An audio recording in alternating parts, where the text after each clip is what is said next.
Hello, I am Terri Lee-Shield. Welcome to this Foundations of Wellness Masterclass.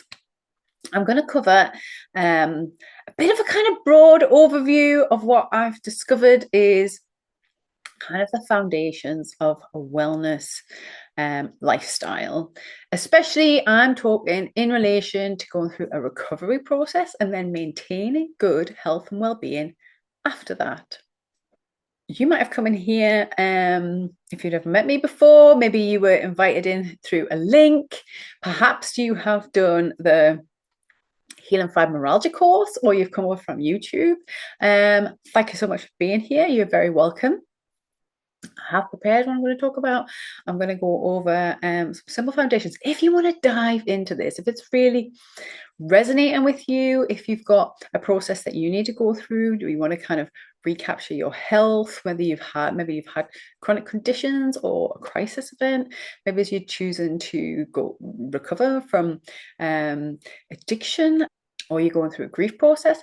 It doesn't matter what it is. When we've kind of moved out of a state of well-being and we're trying to help ourselves to move through and onto that, this masterclass might help you understand some of the foundations we're looking at, maybe give a little bit of guidance and advice based on my experiences and my perspective.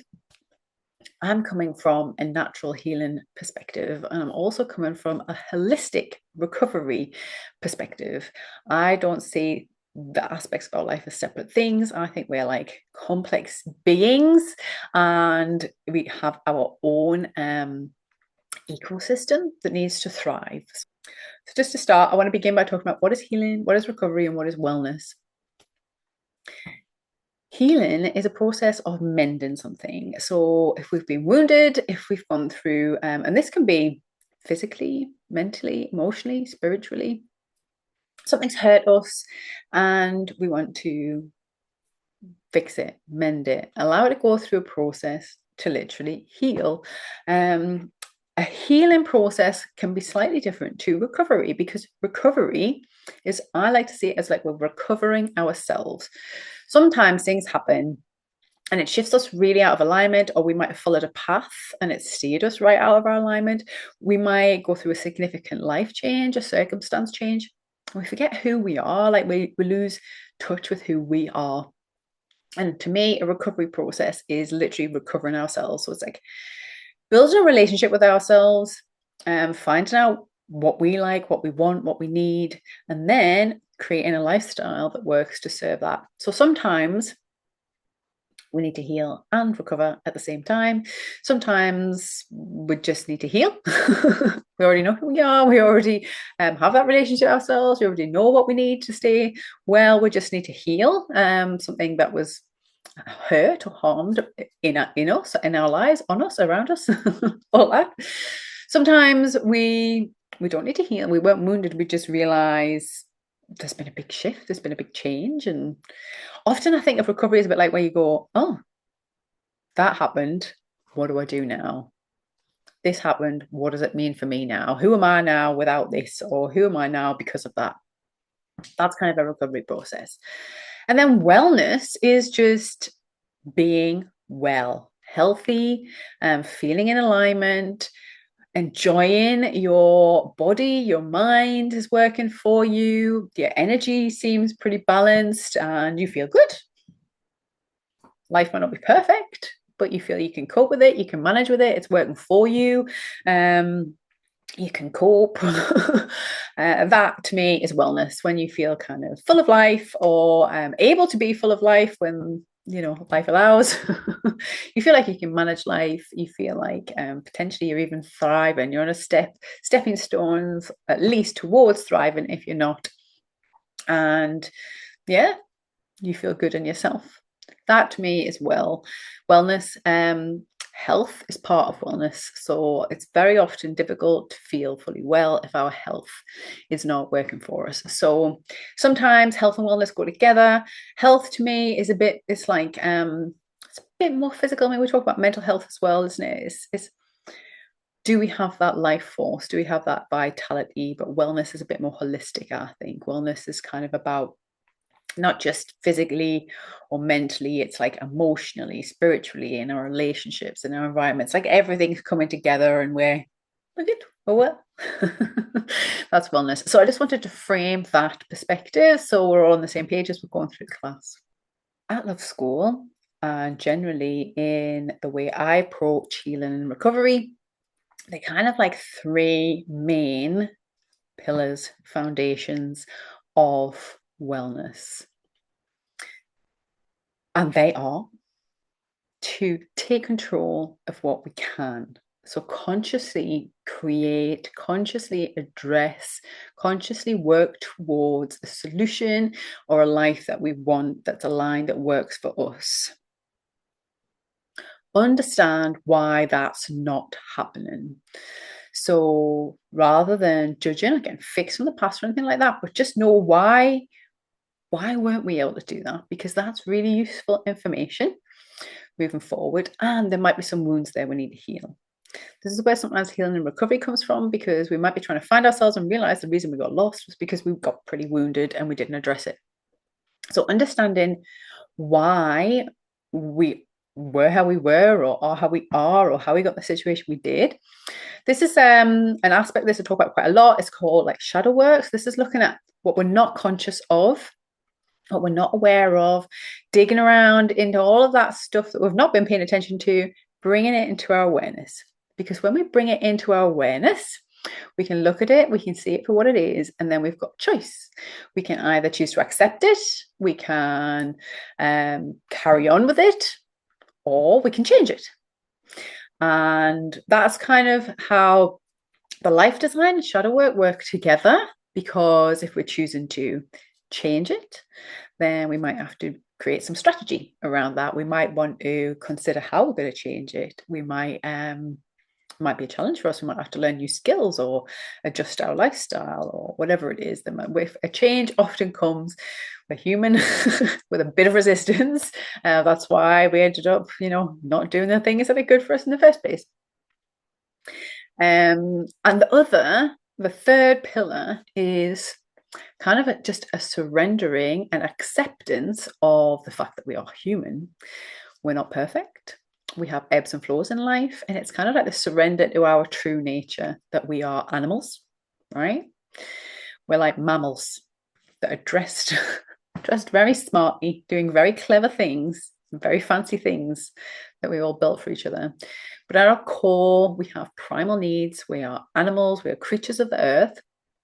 But we're also spiritual beings, and we have these other desires and dreams and things, and just navigating the human condition is challenging. So this kind of surrendering to nature, to our nature, to find peace in balance with this contrast of conscious creation, of trying to improve, of looking at our own limitations, our mistakes, the things that we might naturally not be good at, and embracing what we are very good at, and the fact that that can all ebb and flow. Life happens, right? Life can throw curveballs. We're all going to go through some sort of grief and trauma and stress and challenge. That's kind of what life is about. And sometimes life feels hard and sometimes it feels easier, and we're emotional beings and all that. It's get complex.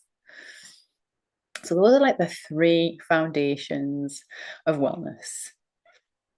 Changing what we can, understanding what we need to, and accepting our humanity. Simples.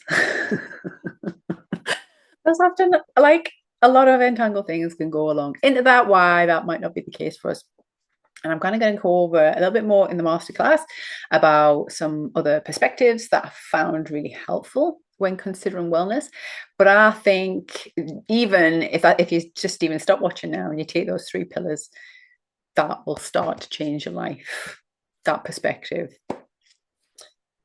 Make choices, take control, change what you can, accept yourself for what you are, how you are, who you are, and understand what's been driving you in the past so that you not keep making the same choices in the future, unless you want to. And that comes with the acceptance. It's all like a lovely cycle.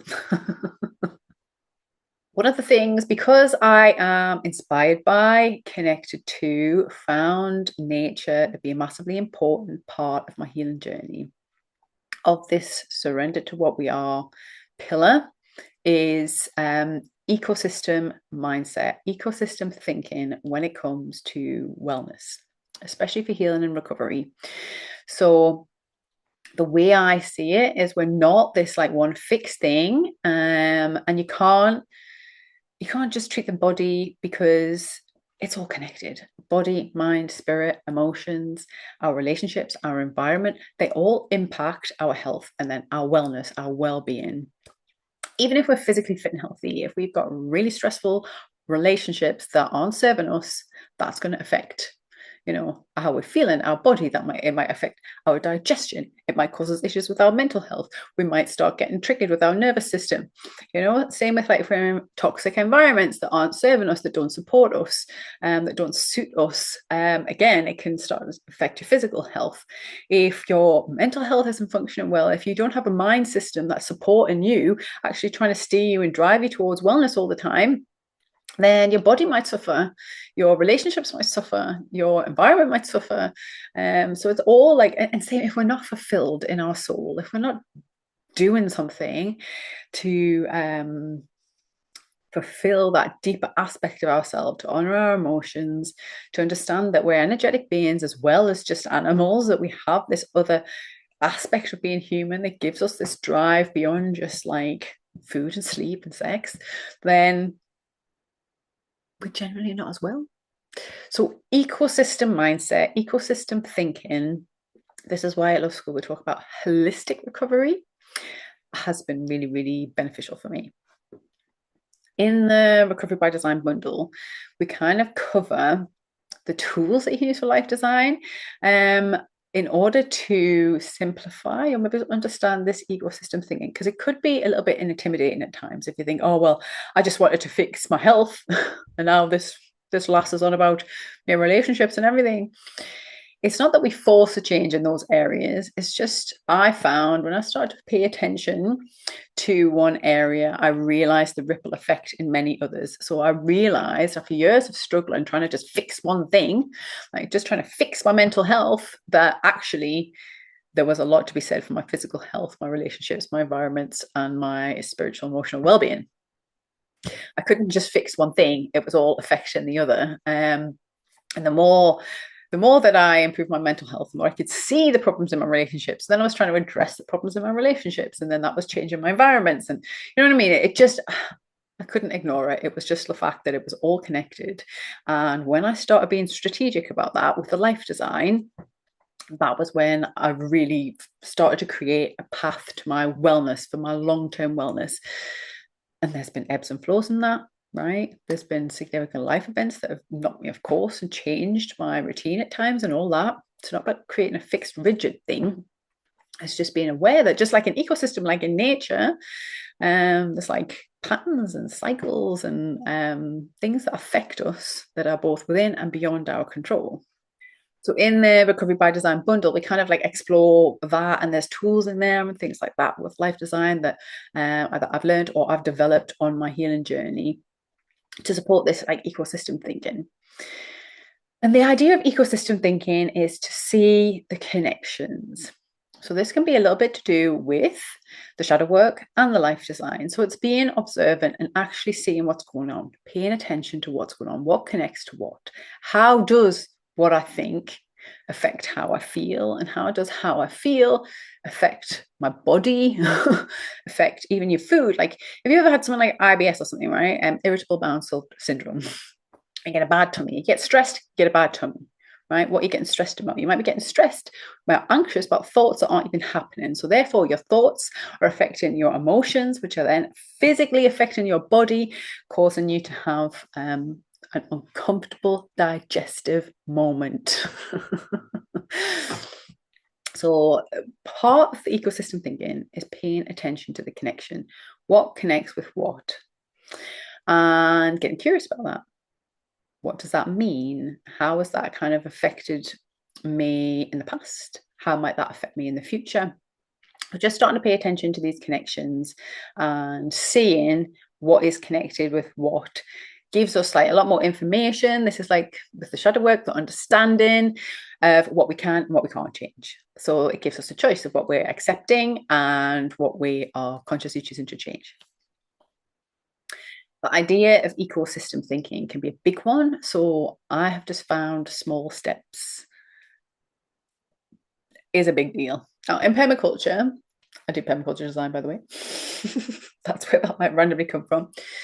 A little bit of an offshoot. Life design, or the life design tools I've developed, come from my understanding of permaculture design. Permaculture design is a way of looking at growing food, often agricultural social systems based on natural principles and understanding the laws of nature. So once I got into that, I kind of started to apply that to my natural recovery. That was my starting point. And in Recovery by Design, there is references to permaculture. But I just kind of developed my own strand that was more focused specifically on energy and human systems and personal recovery and that sort of thing. So my life design tools that I've developed kind of grown out of my permaculture understanding. In permaculture, one of the principles is small and slow solutions. Sometimes just making a small change can actually have a bigger impact than we think, especially when it's repeated, when we make it often. And it creates a habit, a pattern, a new way of being. It can obviously have a big ripple effect in our life. There's a great chat if you want to go off on a tangent at some point over at Love Fools, which is our podcast, with Mari Craig, who talks about small steps to wellness, which is literally just making one tiny little change on your path to wellness. So just looking at the big picture, just one little change that you can make and maintain. And the more you do that, the more you kind of create a whole lifestyle that functions around wellness, well-being. And something else that I found, because like I say, ecosystem mindset can feel quite big, is keep it simple. Going back to this surrender of our nature, right? That part of the human condition, we love to complicate things. We just do, right? We complicate everything most of the time. So the more we can keep it simple, generally I've found the better it is for our health and well-being. For example, raw food generally has a lot more nutrition than cooked food, and especially processed than cooked food. You know, if you really want high nutrition, eat some spinach. Simple. Sorry, that's just me having a bit of fun, but true. Raw spinach is very good for you. But having that balance in there, right, of keeping things simple. And yes, we do have this amazing capacity. Said part of the human condition. We have these drives that are beyond just our physical world. We have things, desires, we want to be fulfilled and stuff. We have ambitions that we might want to fulfill. But keeping it balanced. Because if our life is just all about this big picture or all about complicated ideas and things like that, that's how I find just going out of alignment. Often, if I find myself out of alignment, I'm like, what am I overthinking about? What am I overcomplicating? You know what I mean? Strip it back down, keep it simple. If I'm stressed, I probably just need to sit the F down, breathe, maybe have a cup of tea. That's why tea helps a lot, because it just grounds us and keeps us simple. Just simplifies the moment that we're in and being present. The more we can be present and enjoy the simplicity of life, I found the more capacity that I could have for the complexity of it. It's always about this ebb and flow and this balance. And I found, for me, tapping into my intuition, trusting my intuitive process was massively healing. We know what's good for us. We might have been conditioned a lot of the time to ignore or suppress our intuition, our instincts. I know I certainly was, and that's been a massive part of my recovery, is learning to trust myself. But I just generally found that honoring the signals, you know, when I'm hungry, eat; when I'm full, stop. This feels a bit dodgy. I don't want to do that. This feels really good. Maybe I do want to do that. But just trusting and finding our own flow of our intuition is really important. Especially things like if we've set an intention, if we've committed to a recovery journey or committed to our wellness, trust that our intuition is guiding from that. Sometimes we might make mistakes, but when we experiment, when we lean into our intuition and we find out what those signals are for us in our body, in our sensations, you can use it as a guide, or I've used it as a guide fairly successfully most of the time. And like I say, it doesn't mean that we have this imperfect journey. Sometimes we're guided to make a mistake, and we know if you're paying attention, what we can control, pay attention, understanding that, what signals we were shown, maybe it's why we might have been shown this thing. Because often when we're going around, I'll talk about this like cycles. We call it like sometimes like a process, isn't it? And you come around and you'll see things from a different perspective. So we might even be guided at times through our intuition to relapse, to go back to an old habit. And that's often happened for me, right? And then I've learned something really new about it because I've had a new awareness or a new relationship with my body or whatever it might be. When I've gone round to like an old habit or something, I've noticed something about it, or I have the experience actually it wasn't as satisfying as it used to be, or and it was easier then to let go. Wasn't thinking about it so much and that sort of thing. Tapping into the idea of following our intuition, connecting with our nature, I just find really important because this primal part of us is a part of nature. Everything in nature is part of these, like I say, the energetic flows, the ebbs and flows, the duality, the night and day, and the seasons, the spring, summer, autumn, winter. We're like part of these cycles. And it's only recently, if you think how recent it is since we've even had things like electricity. So we've had lights in our home. Otherwise, like on a night, there would have just been candlelight and we probably wouldn't have had candles burning all night. So we've been complete darkness and silence on an evening. And we're just so used to now, like with screens and electricity and all that, to have this constant go, go, go lifestyle. It's very new, and actually, naturally, we would have been part of our local communities, our local ecosystem, the weather, the climate, the seasons, all of that will affect us. Our energy levels, our mood, what we're focused on, what we feel like drawn to do or not. So for me, the more that I tapped into my nature, the nature around us, and just accepted these ebbs and flows, especially as a woman.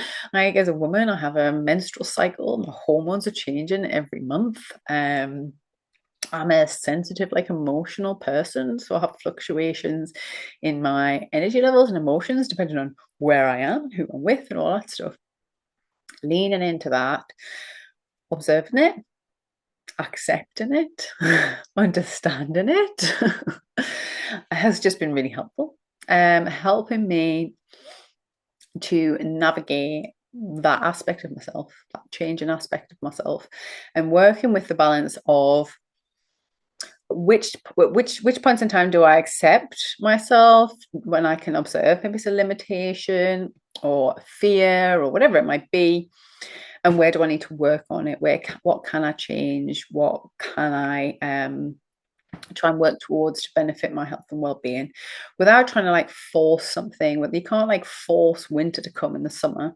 You can't force summer to stay in the winter. So it's just kind of getting comfortable and trusting ourselves intuitively with things like these cycles and the different rhythms and patterns and things that we're subjected to as beings of the earth. As I mentioned before, I found healing and recovery is kind of a cycle, a pattern, ebbs and flows, ups and downs, however you want to look at it. It's not like a straightforward like thing. We can take small steps, and some days are going to be harder than others still. Some days we might not have the energy to do as much as other days, or and it can be, like I say, for all sorts of reasons. There can be all sorts of reasons why some days we have more energy than others. And paying attention is great, but then sometimes we don't want to become too obsessive.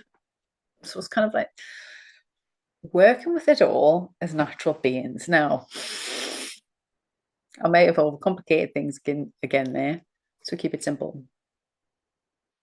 Tap back into the moment, tap back into the body. What do I need to do right now? What do I feel intuitively like I want to do right now? And then that dictates the next step into the flow. Something else that I found really beneficial to reflect upon and understand, and we cover in a lot more detail in the Recovery by Design or Natural Holistic, the Recovery by Design bundle or the Natural Holistic Recovery course, is the difference between our internal reality and our external reality. There is a relationship, obviously, between that. We affect our external reality, and our external reality can impact our internal. But there's generally some foundations to understand when it comes to wellness, and especially when we're considering this idea of what we can and can't control. For a start, if it's something about us, then it's an internal, it's a personal, it's a us issue. If we have a physical problem in our body, it probably needs a physical adjustment or response. Not always, this is why we pay attention, but as a general rule, if there's a physical symptom, I found starting there with the physical is a great place to start. And that's something I can control. That's in my internal reality. So I generally always start with nutrition, what am I putting in my body? Because that's going to fuel the output, what I'm getting out of my body, how my body's functioning, that sort of thing. If it's something going on in our mind, if it's our thought processes, if it's our interpretations, our filters, our projections, all that, again, this is an us problem. It's an internal, not I say problem, situation, sorry. It's an us circumstance. So often, especially, I understand this very well with mental health, we can try and blame other people for our mental health, but there's something going on in our mind system that's not supporting our wellness, even if that involves someone else. And I'm going to cover that in a minute. But we are the only ones in control of our mind. We are the only people who can organize, understand, interpret, pay attention to our mind. Our mind is an internal system. Nobody else could come in and poke around our mind or change it or manipulate it. Even with our physical body, right? Somebody else could come in and give you a massage or cut you or something. Someone can affect your physical body, but only we can affect how we respond to that or what the process is, how our body processes it, often through things like nutrition or movement, what we're putting in, etc. Same with the mind. So the way we are interpreting our filters and that sort of thing, it's an internal system. It's something that we're in control of. So even though external influences might affect our mind or how we're thinking and things, it's literally up to us to keep that on track, alter that, heal, find that wellness, keep that in balance.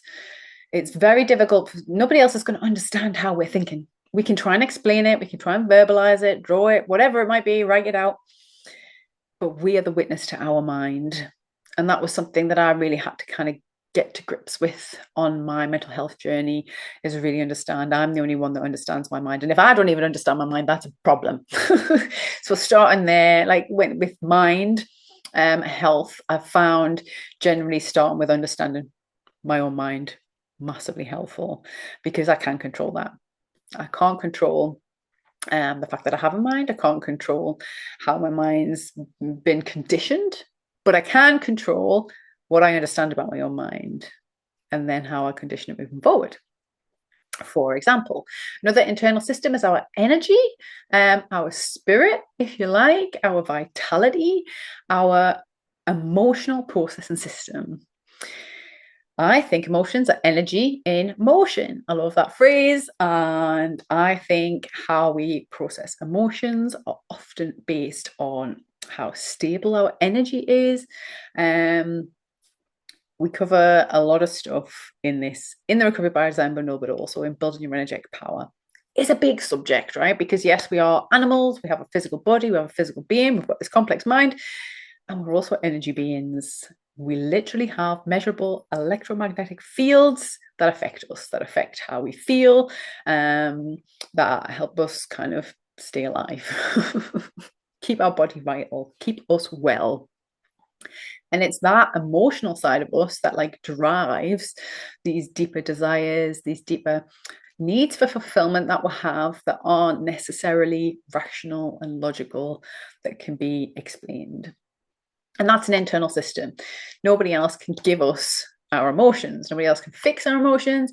No one else can give us fulfillment or show us fulfillment. It's something we have to cultivate within ourselves. And that's kind of like what we focus on with like using life design for recovery and things and wellness. Is this is why the mind body spirit relationship is really important, because these are internal systems that only we can control ultimately and take responsibility for. Then we've got like external systems that also affect us, right? So our relationships, our interactions, our communication, both ways, how we're interpreting that, how we're expressing ourselves, who we're interacting with, how we're interacting with them, their energy, their influence. Our relationships can have a huge impact upon us. And that's an external system. Now, external systems, we can only affect how we show up in them. We can't control the external system. We can affect it. We can be affected by it. We can consciously try to make an intention to improve a relationship or work on a relationship or manipulate a relationship, whatever it might be. But we can't always control the outcome of that. Can't even always control the outcome of our efforts for ourselves, never mind for other people. But that was just what was really important, was for me, was beginning to like really see I can't control other people. Just can't. I can put the best of my intentions into an interaction and I don't know what's going to come back. I do know how I can respond. I can like take more control over how I process that or how I respond or what I do to it, how it affects me. But actually, I can't control this external circumstance. And the other aspect of our external circumstances is our environments. Obviously, we can control and manipulate our environments to a degree. I created this house. I can adjust the temperature. I can add things, take things away. I've got an element of control over that, obviously. I can't control the weather. I can't control whether there's like, a big climate event. I can't control the season. I can't control the passing of time. Those kind of external environments, the animals that are breeding out there, the amount of cars on the road, whatever it is in my external environment, I can't control that. I can affect it sometimes in certain ways, and I can become aware of how I affect it and make conscious choices of how I might want to try and choose to. But that external environment is in many ways beyond my control. Now, there's a whole trail of thought about how we are affects our environments and relationships, which is very true. I think, again, to a degree, if we're turning up with good intentions, our best self, being conscious about what we're doing, trying to understand our environment and respond to it accordingly, all that's about as much power and control as we can, because it's the responses we can't always control. And that kind of goes back to the looking at the nature and looking at the cycles and the ebbs and flows of energies and this idea of what we can and can't control. We can pay attention, we can observe, we can try and understand what's going on, we can get curious and we can ask questions, we can make changes, all of them things, but we can't always affect the outcome. And I found managing my wellness, that was really important to just fully accept. We can do as much as possible to live well and enjoy the life as best we can. And hopefully that will, with the intention that it will give us longevity, that it will give us a more enjoyable lifespan, that we can cope better with life than happens. So we have less stress, and then that might impact. But there's certain things in life we can't control. And some of these foundations that can be difficult to grasp at times, life and death, and these cycles and transformations, because the recovery process is a form of transformation. It's like an evolution. Sometimes I use that word. We're like evolving, we're like growing through our experiences, we're changing consciously, or even sometimes it's not consciously, we didn't choose it, circumstances happen, we just have to change, we just have to adapt to this new environment, this new circumstance, whatever it is. And sometimes if we're recovering or we've been wounded, our past self is gone. There can be grief involved in that. There can be like loss, a loss of ourself or aspects of ourselves or relationships or whatever it might be. So just learning to grasp these pillars, no matter what the circumstance is, has helped me to generally maintain wellness. And I don't measure my wellness in the short term as I often used to. And I also don't project my wellness into the long term as I often used to. So I'll give you an example. If I was having like a bad day, because I've had periods of like depression or anxiety, that sort of thing, there would be both a doom of, because I feel shit now, because I'm struggling right now, I'm going to be struggling forever. So that is both condemning how I am in the moment and then projecting that with all sorts of things into the future. And now I try to just being more well, live more in the moment, let the emotions pass, be aware of what I need to, make a choice to change if I need to, accept what I need to, and not kind of project ideas on the future, not drag things back, stories from the past. As much as possible, keeping things simple, living in the present, connecting with my true nature, taking small steps.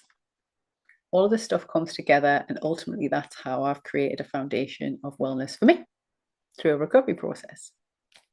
When it comes to wellness, there can be many connected ideas, and I hope in this masterclass I've just kind of summarized them as simple as possible so that you feel empowered to begin that journey of wellness if you're not feeling well right now.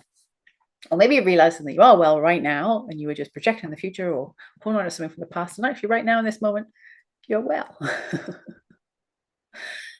If you would like support on a healing recovery journey, or just you self-development, or you're struggling with something like a significant life-changing event where you realize you kind of come out of alignment, you have some sort of like chronic health condition and you would just like to manage your lifestyle better so that you can find some peace and wellness in it, we've got so much content to support you at Love School.